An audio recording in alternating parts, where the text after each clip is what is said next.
Selain melakukan aksinya di pagar alam, 3 tersangka perampokan ini juga menjalankan aksinya di lokasi lain wilayah Sumsel. Setidaknya ada 12 kali mereka melakukan aksi perampokan dengan kerugian yang dialami para korban di pucuk 200 juta rupiah.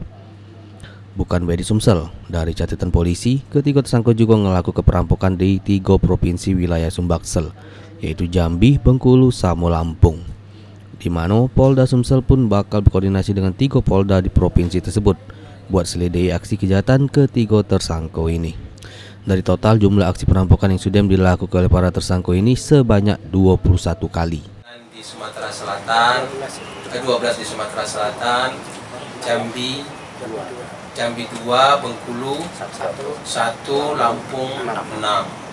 Setidak-tidaknya menurut inventarisir kami berdasarkan konfirmasi dengan si tersangka ini.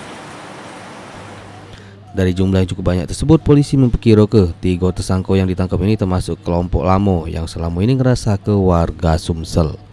Firman Hidayat, PAL TV.